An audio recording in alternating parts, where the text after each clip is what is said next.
1 ঘন্টা শাহবাগ থানায় পুলিশ ছিল না। আপনারা জানেন আমাদেরকে যখন হামলা করা হইলো, হামলা কোথায় করা হয়েছে? থানার অভ্যন্তরে, এমনকি থানা ভাঙচুর করা হয়েছে। পুলিশের তো উচিত ছিল পুলিশ বাদী হয়ে নিজে মামলা করা এবং মামলা করে ব্যবস্থা গ্রহণ করা, কিন্তু পুলিশ কোনো ব্যবস্থা গ্রহণ করে নাই। বরঞ্চ আমাদের উপর যাতে হামলা হতে পারে সেই হামলার প্লট তারা তৈরি করেছে থানার অভ্যন্তর থেকে পুলিশ সরিয়ে দেওয়ার মাধ্যমে। আপনারা সংবাদ মাধ্যমে দেখেছেন, গণমাধ্যম মারফতে দেখেছেন যে 1 ঘন্টা শাহবাগ থানায় পুলিশ ছিল না।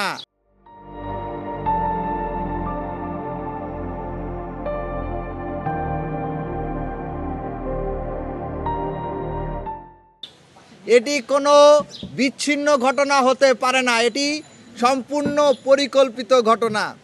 আমরা বাংলাদেশের আইন শৃঙ্খলা পরিস্থিতি যে অবনতির দিকে যাচ্ছে, ক্যাম্পাসগুলোতে যে সহিংসতা উস্কে দেওয়া হচ্ছে বারংবার একটা নির্দিষ্ট সরকারি দলের পক্ষ থেকে, আমরা স্বরাষ্ট্র মন্ত্রণালয়ের কোনো উপস্থিতি পদক্ষেপ আমরা দেখতে পাচ্ছি না।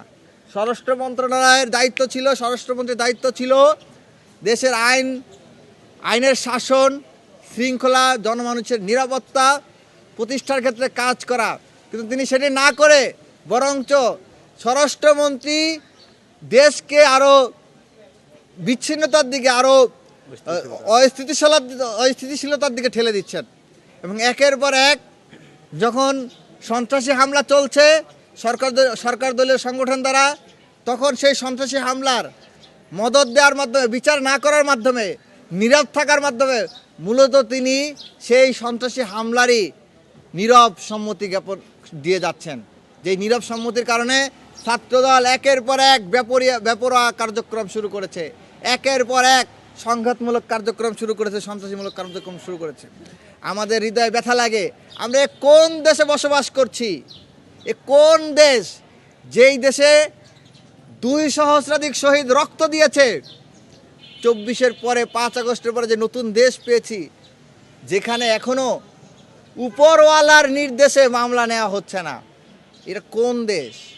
এটা তো আমরা 5 আগস্ট পূর্ববর্তী হাসিনার ফেসিবাদে দেখতাম যে মামলা নেওয়া হতো না।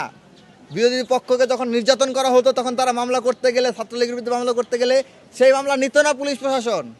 এটা কোন দেশ যেখানে পুলিশ প্রশাসনের দায়িত্ব হচ্ছে নাগরিকের জননিরাপত্তা নিশ্চিত করা? এখানে আমরা দেখতে পাচ্ছি পুলিশ প্রশাসনই বরঞ্চ মানুষকে নির্যাতনের হাতিয়ার হিসেবে ব্যবহার করা হচ্ছে, হয়রানির হাতিয়ার হিসেবে ব্যবহার করা হচ্ছে। আমরা যখন থানায় গিয়েছি, আমরা গিয়ে দেখি ওসি নাই। তারপরে আমরা দীর্ঘক্ষণ বসেছিলাম, ওসির কোনো অস্তিত্ব আমরা খুঁজে পাইনি। মামলা করতে গেলে আমাদের সাংবাদিক বন্ধুরা কয়েক দফায় গিয়েছে, প্রায় 2 দিন বা 3 দিন তাদের মামলা গ্রহণ করা হয় নাই। অথচ এটা একটা কগনিজেবল অফেন্স, যেটার হচ্ছে সুস্পষ্ট বিধি হচ্ছে এই আমলযোগ্য অপরাধের যে কেউ অভিযোগ নিয়ে গেলে সাথে সাথে মামলা রুজু করতে হবে, এফআইআর ভুক্ত করতে হবে, কিন্তু সেটি তারা করছে না। কেন করছে না? বাংলাদেশ কি জঙ্গল রাজ শুরু হচ্ছে কিনা সেই প্রশ্ন আমরা রাখতে চাই। জঙ্গল রাজেও তো ন্যূনতম একটি সহানুভূতি, সিম্পেথির জায়গা থাকে, এখন পর্যন্ত আমরা দেখলাম না। ছাত্রদলের সভাপতি, সেক্রেটারি তারা আমাদেরকে দুঃখ প্রকাশ করেছেন এই হামলার পরে।